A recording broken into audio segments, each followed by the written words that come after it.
ये है रमा और रमा की हैं 3 बहुएँ। वो तीनों ही बहुएँ काम के लिए आपस में लड़ाई करती रहती।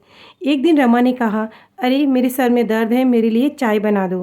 तीनों बहुएँ आपस में बोली, तुम बना दो, तुम बना दो, मुझे काम है, मुझे काम है। आखिर में रमा खुद ही रसोई में चली गई और अपने लिए चाय बनाने लगी। और चाय बनाते-बनाते रमा सोचने लगी कि ऐसे कैसे चलेगा? ये तीनों तो आपस में रोज़ किसी न किसी बात पे लड़ती ही रहती है। पता नहीं इस घर का क्या होगा? वो तीनों बहुएँ जब भी खाना बनाती तो आपस में लड़ाई करती कि ये तुम बनाओ, कभी भी एक बात पर सहमत नहीं होती। आज कुएं से पानी लाने की बारी बड़ी बहू की थी। वह कुएं पे पानी लाने गई और बड़बड़ाती रही कि आए दिन मुझे ही कुएं पे भेज देते हैं, मैं ही पानी लाऊं, मैं ही काम करूं, सबको अपना काम ज़्यादा लगता है। आज तो मैं माँ जी से बात करके ही रहूंगी। जब वह घर आती है तो अपनी सास को बोलती है कि देखो माँ जी, इस घर में सबसे ज़्यादा काम मैं ही करती हूँ, वो दोनों तो सिर्फ आराम ही करती रहती हैं। पर ये शिकायत सिर्फ बड़ी बहू की नहीं थी, बाकी दोनों भी यही बोलती थी। रोज़ रोज़ की ऐसी शिकायतों से और झगड़ों से परेशान होकर रमा अपनी पड़ोसन के पास गई, जो कि उसकी बहुत अच्छी सहेली भी थी। वह सोचती है कि कुछ न कुछ तो उपाय वह बताएगी ही।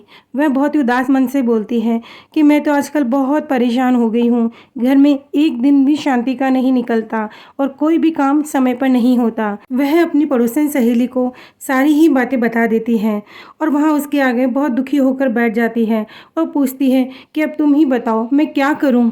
तभी उसकी सहेली बोलती है कि अब मैं तुम्हें एक उपाय बताती हूँ, जैसा मैं बता रही हूँ तुम वैसा ही करते जाओ और फिर देखना कि तुम्हारे घर में कुछ ही दिनों में कैसे सुख और शांति आ जाती है।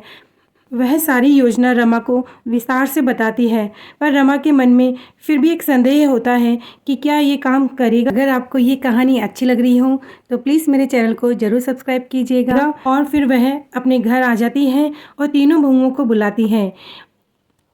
जब तीनों बहुएं अपनी सास के पास आ जाती हैं तो रमा बोलती है कि देखो भाई, रोज़ रोज़ के झगड़ों से अच्छा है कि कल से तुम अपना सारा काम खुद ही करो, कोई भी एक दूसरे का काम नहीं करेगा। और रही बात मेरे काम की और मेरे खाने की, तो जिससे मुझे करवाना होगा मैं उसको बोलूँगी और वही मेरा काम करेगा।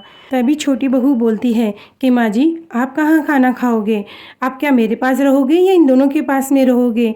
आप किसको ज़्यादा प्यार करते हो, मुझे या इन्हें?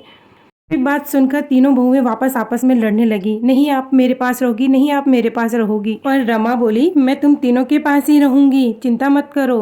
और अगले दिन से तीनों बहुएं अपना अपना काम करने लगी।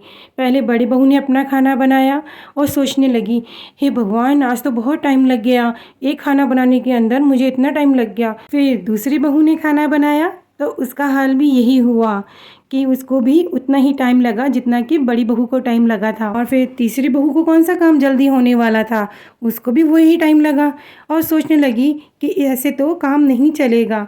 फिर वो तीनों जाती हैं कुएं पे पानी लेने के लिए।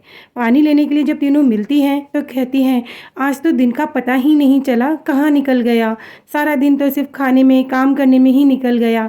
जब हम तीनों काम करती थी तो कितनी फटाफट काम हो जाता था। हाँ हाँ, हमने अपनी समझदारी नहीं दिखाई और आपस में काम करते हुए लड़ते रहे।